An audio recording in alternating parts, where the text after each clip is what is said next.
Good afternoon, everybody. Thank you for joining in. I'm John Garrison. I hope you've all had a great day. I want to go ahead and say that if you have not gone on our page and like and subscribe, I ask that you do so. I encourage you to do so. If you have already, thank you. Um,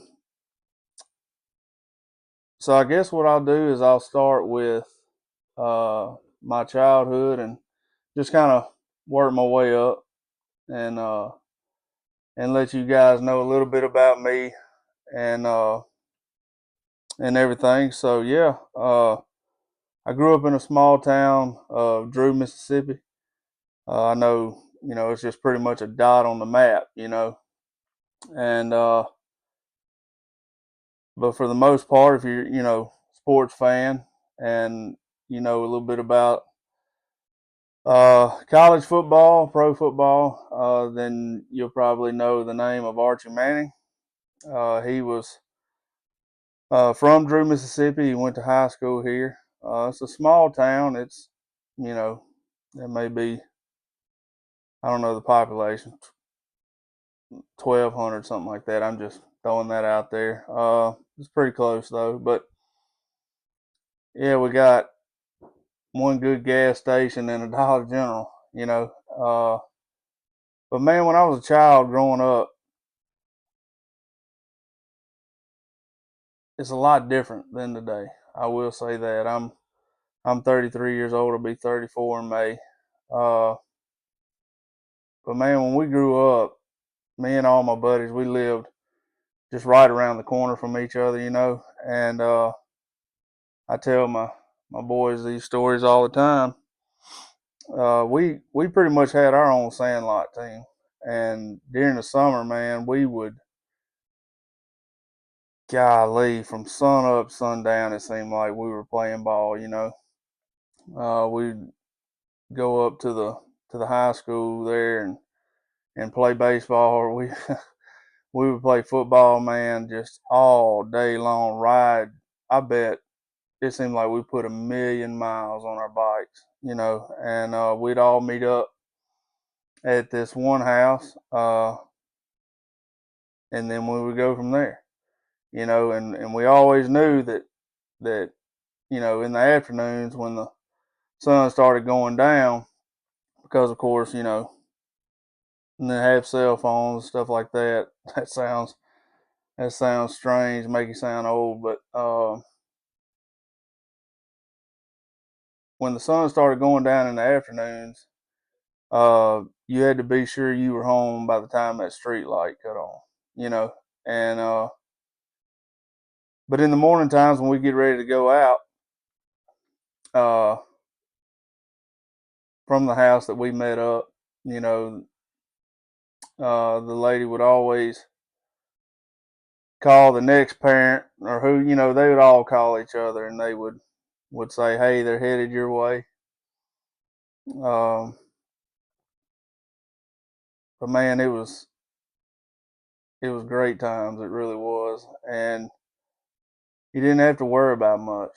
You know, everybody knew everybody. Um, it was just, you know, it's crazy to think of if you have kids, and they're growing up in today's times versus back then. I mean, now my kids, they experience some fun things, and I try to get them to kind of relive how my childhood was a little bit, with getting to do different things and because today you know is so much more. I don't know. The world is so much different. The towns are different.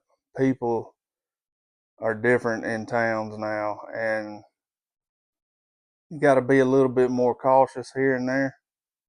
But the good thing about living out in the country, is you get to just rip and romp and you ain't got to worry about noise complaints and stuff like that. But anyway, yeah, man, my dad, he was a farmer when I was growing up, so I grew up on the farm, and and I always tell my kids, that I had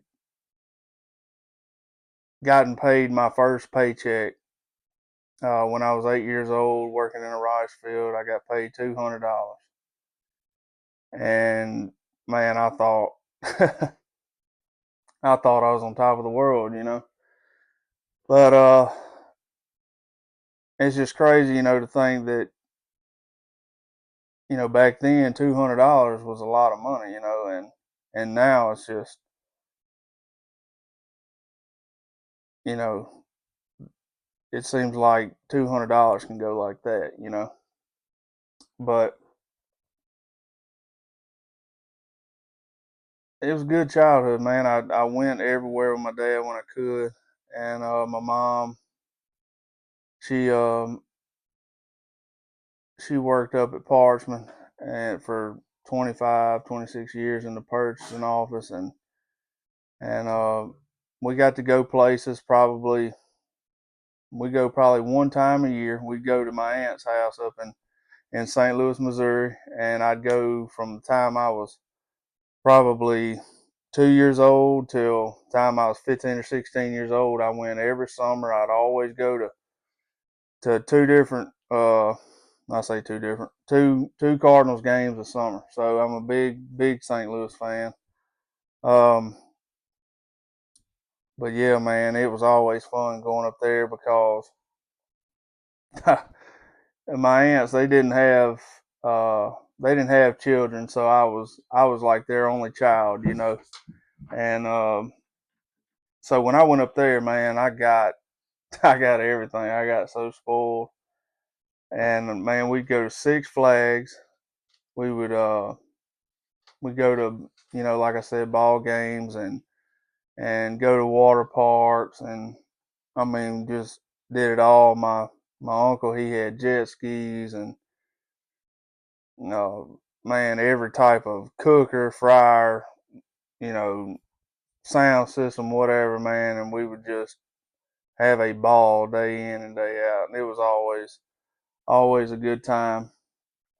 Uh, and then starting school, coming up in the school, I went to a small town school, not far up the road, a little 1A school. I always joke with people when they used to ask me what A school did I go to, and I'd tell them half A, because it was just, one of those small knit schools that didn't have many students, but everybody knew everybody, and all through sports, I mean, we were just like a band of brothers. And man, it was some good time playing sports, and I enjoyed every bit of it.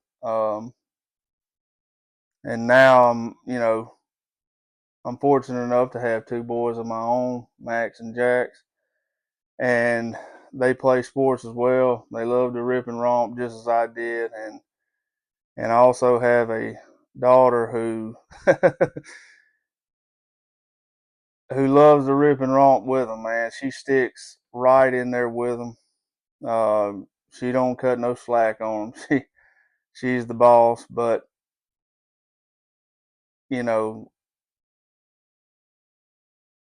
I like to live or relive rather uh, my childhood and sports playing through them, and it's you know they probably tell you a little different, but I love coaching them. I love teaching them everything I know. Um, Last year I was a coach at my old high school. I got to coach football and basketball up there, and so during the summer when we were doing workouts, uh, and practice 2 days, stuff like that, they were always right there with me. They my shadows pretty much. And then Mia, my daughter, she is too. everywhere, everywhere I am, she's right there with me. Um, my wife and I have been married for over 13 years now, and she is my rock. She's what, keeps me motivated, keeps me going every day. Um, she's definitely my better half. Because if it wasn't for her, man, it'd be it'd be hard for me to make it every day. Of course, I always have the kids and everything, but the difference in, when you get married and have kids and stuff like that is, you know, your wife is the, she helps mold everything. And if it wasn't for her, then I wouldn't have these three beautiful children that I have now. And I'm very blessed to have her. And I know that there's a lot of times she wishes she could just throw me out in the yard, but I don't blame her.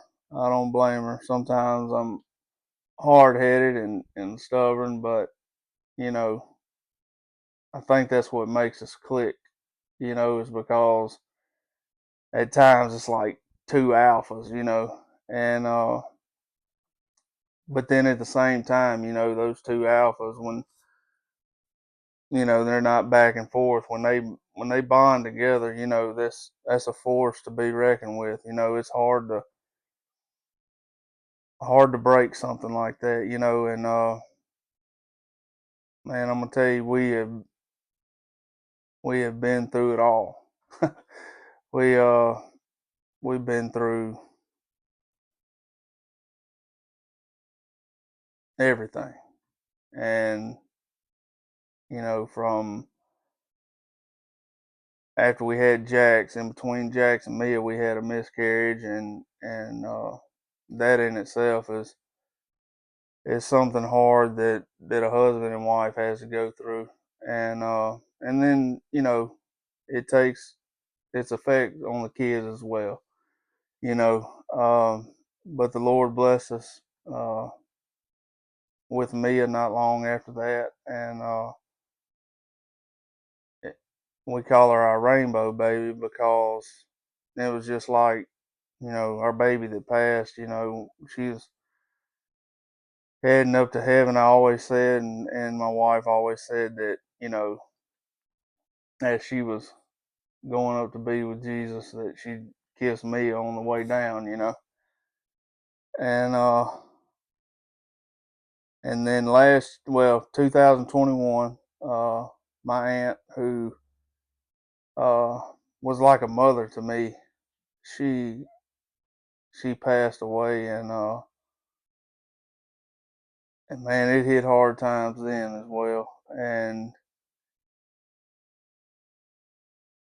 she was like she was more of a mother than an aunt, not just to me or my wife, but to the kids as well. And so I remember we could, she lived. We have a house out behind us, and she lived out there, and she would always make sure that we were fed. The kids had something to eat. The kids always went out there whenever they wanted to, and if you ever had a hard day, man, you could just go out there and just let it rip, just vent, let it all out, and then she would just have the solution to whatever problem that you had, or she knew how to diffuse a situation real quick. She was a nurse for 20 something years at Barnes Jewish Hospital, and there in St. Louis, and even after she retired and moved back here, she was still the nurse to all of us and our neighbors across the street. And if you ever had a question, man, you could just call on her, and it was just like she always had the answer, and you could go in her house mad at the world, but when you walked out you were a whole new person, you know. And so whenever she passed, it was pretty rough. I mean, it was rough on all of us, you know. But I'm not afraid to admit it. It took me to a dark place there for a while, and it still does at times. You know, when you have something like that happen in your life and you lose somebody that is very important to you, you know, it takes a toll on you in ways that it's hard to describe. You know, and that's where again my wife, she really helped me through that, and still does at times. And you know, the kids as well have really helped me, stay on top of things, and help me through it. And you know, we help each other, and that's a big part in in a family, is sticking together when things go bad, and not all falling apart. And I thank God every day for that. And I guess it was September of last year, we had a tragic accident. We were all riding four wheelers side by sides and stuff like that, and one of our friends had gotten kind of stuck in a ditch, and the way he was sitting in the ditch was kind of like this, so the tires was off of the ground there, and we were all trying to put weight on the side of it and everything, and uh ended up going in reverse, and throttle stuck. Well, when it did, it shot him across the ditch, and then it rolled over onto the side, and my wife's hanging on the side there, and I'm now across the road, from the side by side there, and I just remember turning around, looking back, and I remember just like life slowed down, slow motion. It just shot him across the ditch, and I just watched it roll over, and her still hanging on, and then she just disappeared. And I remember running over there, and me and a buddy of mine and his son, we reached down and picked up that that Pioneer 1000 up off of her, and I it also landed on another one of our friends, and but we picked it up off of them, and it was probably 30 or 45 minutes. I had blacked out, and I just remember them telling me that I was screaming at the top of my lungs, saying things that I don't remember saying, and but I tell her all the time, I said, Victoria, I said, for at least 30 minutes, I thought you were gone. And man, I'm gonna tell you, if you've never experienced something like that, I pray that you never do, uh, because it was, whew, it, it was rough. It still gets to me at times thinking about it, but it rolled over on her, and the crossbar there on the roof just came right across her face like that right there, and it I think it was about 13 inches long, and it gapped her open, I think, a couple inches. And as I was blacked out and screaming, she's got me by the shirt, trying to get me to calm down. and come back to. And this whole time I had no idea, that it was her, because I'm thinking she's still under there, and but there's not a second that goes by that I don't thank God for uh, sparing her life, and my buddy that was under there too. Um, and then a month later, uh, well, let me back up a little bit. The result of that, she had to have plastic surgery, and they did a phenomenal job. And uh, she didn't have to have any surgeries. It fractured all of this, uh, but they sewed her up, and we were able to go home that same day. And she's still going through the healing process. They said it takes somewhere around 6 months to a year fully healed, but between the scar and how she looks now, it's like nothing ever happened, and I'm gonna tell you, no matter your beliefs, you know,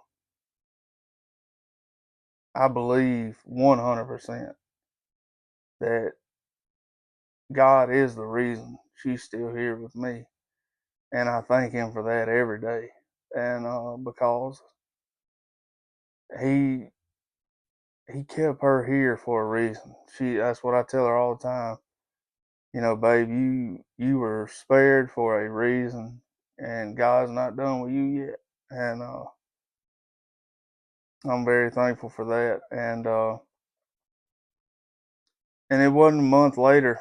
I was cutting a tree down, cut it up for firewood, because with my job, I I'm self-employed. I'm in partnerships with a buddy of mine. We do tree service. We do tree work, as I've showed some of y'all in some of the videos before. Uh, and I also cut firewood, as you've seen before. But I was cutting a tree down, and chainsaw came across my leg right below my knee. It cut me open probably like that, and cut into the shin bone a little bit. But Doc told me, he sewed me up or whatever, and he told me I needed to, I could walk on it, but don't do anything strenuous for like a month. Now, this was like a Thursday, and by Sunday, I'm like, I got to get out of the house. I can't do this, and so I was down 3 or 4 days, and then back to work I went. But it was when stuff like this happens in your life, it's especially whether it be, tragic stuff or financial stuff. To me, the most important thing is sticking together. And, you know, one of the number one causes of divorce, or one of the top causes of divorce, is money. And there's times in life where you're going to be up here, and then you're going to be down here. And I don't know many marriages that would make it, going through what we've been through, and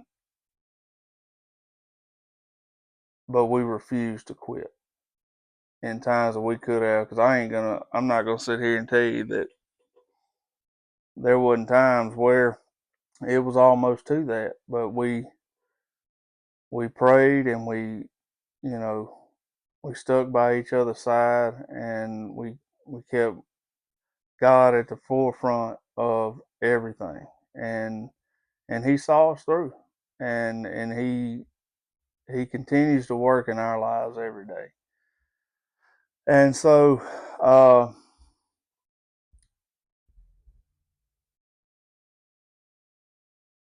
you know, you can either go through life just going through the motions, uh, but what fun is that? Uh, you can let the things of this world keep you from happiness, keep you from striving, keep you from being motivated in a lot of ways.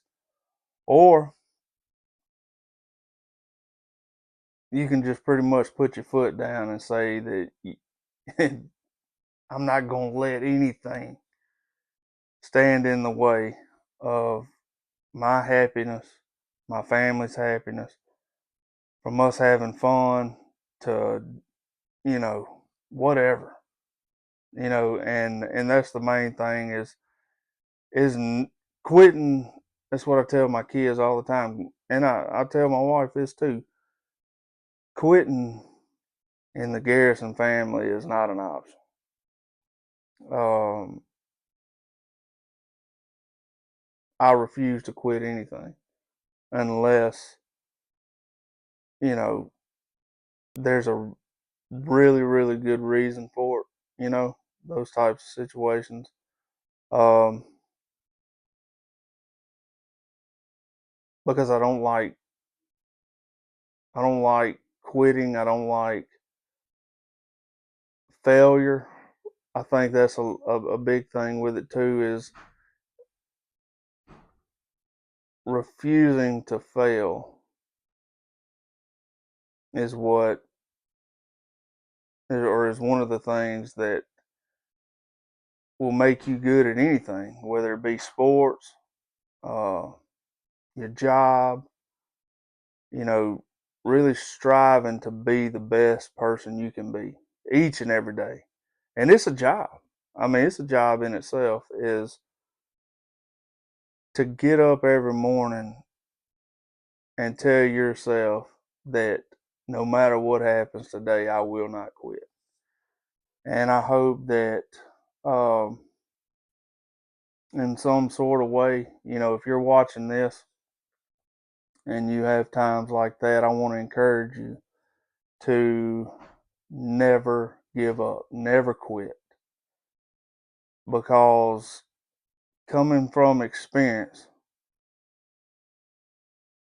you're going to have those times where you want to quit, where you want to give up, and it just seems like there's no hope. Well, if I can some way change your mind in that and tell you this, that I promise you, if you don't quit, there's always brighter days. There's always, I guess, so to speak, that pot of gold at the end of the rainbow. When the dust clears, you know, if you don't quit, when the dust clears, you'll be the one standing there. And I tell my kids and I tell my wife all the time, a champ never becomes a champ if he starts whether it be a race or a ball game, whatever.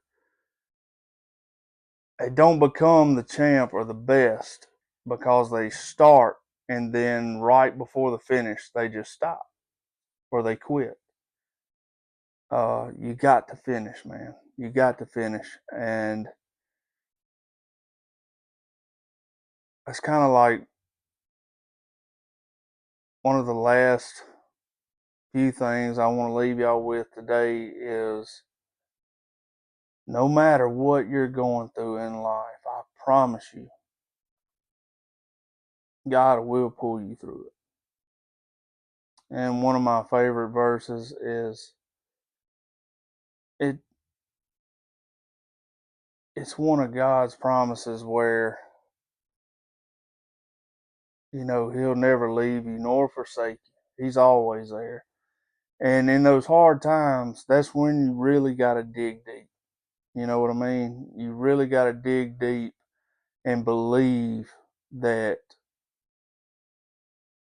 he's still there. It's hard to believe he's there when times are going bad, but I promise you he is. He is. And my wife and I have a tattoo together, and it says, hers says, it's actually the two parts of the verse, and she has one and I have the other. Uh,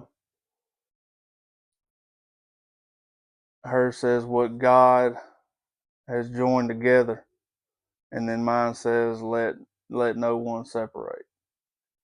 And so that's something that we stick by every day.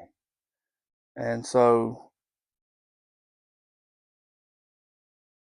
man, never give up, never quit, no matter how hard it gets, because I promise you, there are brighter days coming. Um, I'll leave you with this, and this is one of my favorite verses. It says, "For I know the plans I have for you, declares the Lord, plans to prosper you and not to hurt you, plans for hope and a future." I hope y'all enjoyed today's video. Tune in tomorrow for another episode here. And thank you again for joining me today. Again, if you have not gone on our page and liked and subscribed, I encourage you to. If you already have, thank you again. So I'll leave you with this. I love all of y'all. And remember to never quit, never give up. And I promise you, you'll thank me later. Y'all tune in tomorrow. Y'all have a great rest of this afternoon, and we'll see you later.